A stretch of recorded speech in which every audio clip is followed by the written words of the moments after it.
اچھا مفتی صاحب، بھینس کی قربانی کیا جائز ہے دین اسلام میں؟ بھینس اور کٹے کی قربانی کے متعلق رسول اللہ صلی اللہ علیہ وسلم کے زمانے میں، جی صحابہ کے زمانے میں جی جی کوئی اختلاف نہیں تھا، کسی قسم کا کوئی مسئلہ ہی نہیں تھا، حتیٰ کہ امام احمد بن حنبل رحمۃ اللہ علیہ کے دور میں آ کر یہ مسئلہ پیدا ہوا دنیا میں، جی جی بھینس کی قربانی کے مسئلہ۔ تو اختلاف ہے اس میں اہل علم کا۔ میں دیانتداری سے جی اور انصاف سے جی جس بات کو حق سمجھتا ہوں میں وہ بتا رہا ہوں کہ انشاءاللہ الرحمن بھینس کی قربانی جائز ہے۔ میں چند موٹے موٹے اس کے آپ کو دلائل دیتا ہوں، جی جی بالکل۔ اور جو ہمارے جید علماء کرام اس کے ناجائز ہونے کا فتویٰ دیتے ہیں جی جی ان کے بھی میں دلائل کی انشاءاللہ تھوڑی سی وضاحت کروں جی گا۔ بالکل۔ سب سے پہلی دلیل تو یہ ہے سورہ حج کی 34 نمبر آیت میں اللہ رب العالمین نے فرمایا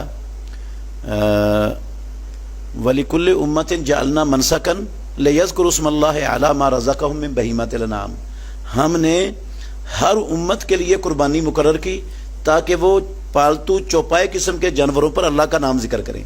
جی یہ آدم علیہ السلام سے لے کر محمد الرسول اللہ صلی اللہ علیہ وسلم تک ہر امت میں چلتی آ رہی ہے قربانی، اور پالتو چوپائے قسم کے جانوروں کی قربانی ہے۔ اور پالتو چوپائے قسم کے جانوروں میں بھینس اور کٹا آتا ہے کہ نہیں آتا؟ آتا ہے، آتا ہے۔ آتا ہے تو یہ اس آیت کے اندر داخل ہے۔ آپ بہیمۃ الانعام میں سے بھینس کو اور کٹے کو خارج کر ہی نہیں سکتے، نہ کوئی قرآن کی آیت ہے اس پر، نہ محمد الرسول اللہ صلی اللہ علیہ وسلم کا کوئی فرمان ہے جس سے یہ کہا جائے کہ بہیمۃ الانعام میں یہ شامل نہیں ہے۔ اچھا مفتی صاحب، کیا اس میں یہ بھی جواز ہے؟ مطلب وہ کہتے ہیں کہ شاید اس وقت وہ جانور نہیں موجود تھے، اس وجہ سے وہ… یہ میں وضاحت کر دیتا ہوں۔ جی جی بالکل۔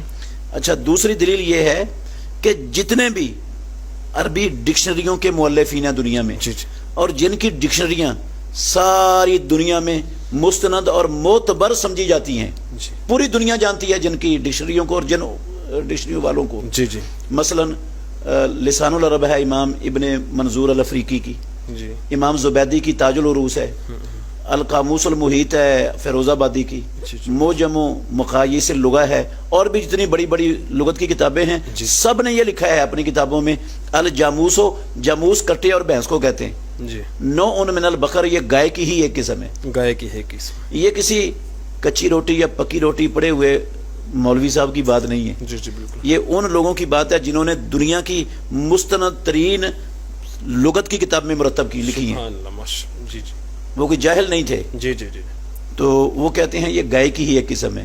جب گائے کی ہی ایک قسم ہے تو جو گائے کی قربانی کے دلائل ہیں وہ اس کے بھی دلائل بن گئے۔ بے شک بے شک، ٹھیک ہے۔ جی جی بالکل بالکل۔ باقی ہمارے وہ بھائی علماء جو کہتے ہیں کہ کٹے کی قربانی جائز نہیں ہے، ان کے پاس دو بڑی دلیلیں ہیں۔ جی ایک دلیل تو یہ کہتے ہیں کہ بہیمۃ الانعام یہ گائے قسم کے دو مذکر اور مؤنث، اونٹ قسم کے مذکر مؤنث، بکری قسم کے مذکر مؤنث اور بھیڑ دمبے قسم کے مذکر مؤنث، یہ 8 جانوروں کو اللہ نے بہیمۃ الانعام کہا ہے۔ جی پہلی بات تو یہ ہے کہ یہ 8 جانوروں کا ذکر جہاں قرآن مجید میں آیا ہے وہاں قربانی کا مسئلہ ہی نہیں بیان ہوا، اللہ، اس کا قربانی کے ساتھ کوئی تعلق ہی نہیں ہے، بلکہ جس صورت کے ذکر آیا، ہاں جہاں یہ ذکر آیا نا 8 جانوروں کا، وہاں اس پوری صورت میں قربانی کا نام و نشان نہیں۔ یہ جو 8 جانوروں کا ذکر آیا ہے یہ مشرکین مکہ کی بعض عادات کا اللہ نے رد کیا ہے جو انہوں نے اپنی طرف سے بنائی ہوئی تھی۔ جی جی اللہ کی حلال کردہ چیزوں کو انہوں نے اپنے اوپر حرام کیا ہوا تھا، جی جی، اور حرام کردہ چیزوں کو وہ حلال کر کے بیٹھے ہوئے تھے، تو اللہ نے ان کا رد کرنے کے لیے یہ آیتیں نازل فرمائی ہیں۔ اس میں یہ ذکر، اس میں مطلب قربانی کا مسئلہ ذکر ہی نہیں ہے۔ بالکل۔ اچھا، اگر چند منٹ کے لیے مان لو بے فرض محال کہ قربانی کا ہی مسئلہ ہے نہیں ہے، قربانی کا مسئلہ، قربانی کا مسئلہ سورہ حج میں بیان ہوا ہے، اگر چند منٹ کے لیے مان بھی لینا تو پھر اس میں حصر نہیں ہے کوئی جی کہ بہیمۃ الانعام صرف یہ جانور ہیں، کوئی حصر والا کلمہ نہیں ہے قرآن مجید کے اندر کہ صرف بہیمۃ الانعام یہ 8 جانور ہیں اور ان کے علاوہ کوئی بہیمۃ الانعام ہے ہی نہیں ہے۔ اس لیے یہ دلیل تو اس کا تعلق ہی نہیں قربانی سے، اور اس میں بہیمۃ الانعام کو ان 8 جانوروں میں محصور بھی نہیں کیا گیا، کیونکہ اس وہاں لیے یہ تو دلیل قربانی کا نہیں ذکر بھی نہیں نا۔ ہاں جی جی جی بالکل۔ اور دوسرا جو ہے نا بڑی دلیل ان کی یہ ہے کہ رسول اللہ صلی اللہ علیہ وسلم نے اور صحابہ نے کٹے کی اور بھینس کی قربانی نہیں کی، جس طرح آپ نے ابھی سوال کیا تھا۔ تو یہ بات ٹھیک ہے کہ رسول اللہ صلی اللہ علیہ وسلم نے کٹے کی قربانی نہیں کی اور بھینس کی قربانی نہیں کی۔ ہم یہ ان علماء سے مؤدبانہ پوچھتے ہیں، کیا رسول اللہ صلی اللہ علیہ وسلم نے کٹے کا گوشت زندگی میں کھایا ہے؟ کیا رسول اللہ صلی اللہ علیہ وسلم نے بھینس کا دودھ دنیا میں کبھی زندگی میں پیا ہے؟ نہیں. اگر کٹے کا گوشت نہیں کھایا تو ہمارے یہ سب لوگ کیوں جواز کا فتویٰ دیتے ہیں, کیوں کھاتے ہیں؟ پھر بھینس کیوں کا حلال دودھ ہے؟ پھر کیوں حلال بھینس کا ہے؟ دودھ کیوں پیتے ہیں؟ جی جی. نبی صلی اللہ علیہ وسلم نے نہیں پیا. آپ صلی اللہ علیہ وسلم نے نہیں پیا. اچھا, اگر نبی صلی اللہ علیہ وسلم کے قربانی نہ کرنے سے قربانی ناجائز ہو گئی کٹے کی, جی جی تو نبی صلی اللہ علیہ وسلم کے کٹے کا گوشت نہ کھانے سے گوشت حلال کیسے ہو گیا؟ بالکل. وہ بھینس کا دودھ نہ پینے کے باوجود دودھ کیسے حلال ہو گیا بھینس کا؟ وہ تو پی رہے ہیں رات دن صبح وہ شام سارا پی رہے کچھ ہو رہا ہیں. ہے. اچھا, پھر یہ جو ہمارے بھائی ہیں علماء کرام جی جو کہتے ہیں کہ نبی صلی اللہ علیہ وسلم نے کٹے کی قربانی نہیں کی, ٹھیک ہے, ہم کہتے ہیں نہیں کی, لیکن کیوں نہیں کی؟ اور یہ بھی سوال پیدا ہوتا ہے, آپ نے بھینس کا دودھ کیوں نہیں پیا, جی جی کٹے کا گوشت کیوں نہیں کھایا؟ اس لیے یہ سارا کچھ نہیں ہوا کہ یہ کٹا اور بھینس عرب علاقے کا جانور ہے ہی نہیں. نہ نبی صلی اللہ علیہ وسلم کے زمانے میں یہ عرب علاقے میں پایا جاتا تھا, نہ آج ہے. عرب علاقوں میں ہے ہی نہیں. جی جی جی کہ تب وہ نہیں ہوتا تھا, تو تب کیا ابھی بھی نہیں, ابھی بھی نہیں. کہاں سے وہ کھاتے اور کہاں سے پیتے اور کہاں سے وہ قربانی کرتے؟ بلکہ میں جب پڑھتا تھا نا مدینہ یونیورسٹی میں, جی تو میرے ساتھ ایک کویت کا بھائی تھا, خالد الصفار اس کا نام تھا.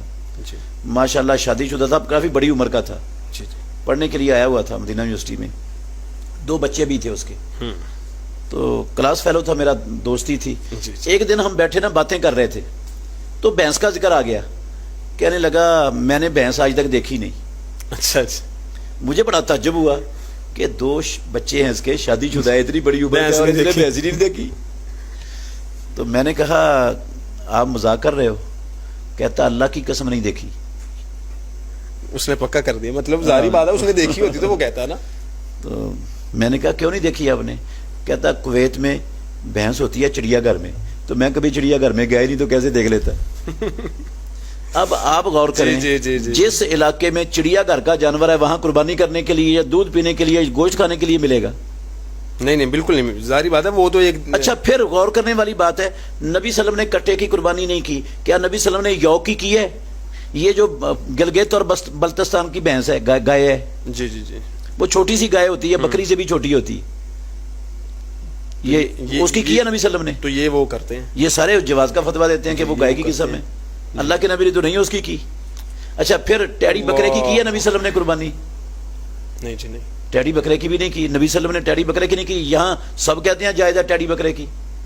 حق تو یہ تھا نا کہ اگر وہ نبی صلی اللہ علیہ وسلم کے نہ کرنے کی وجہ سے اس کے ناجائز ہونے کی دلیل بناتے ہیں, تو پھر دودھ اور گوشت کے بھی ناجائز ہونے کی دلیل بنائیں, اور پھر ان تمام جانوروں کے ناجائز ہونے کی دلیل بنائیں جن کی قربانی نبی صلی اللہ علیہ وسلم کے زمانے میں نہیں ہوئی, نہیں کی نبی صلی اللہ علیہ وسلم نے. ہاں جی.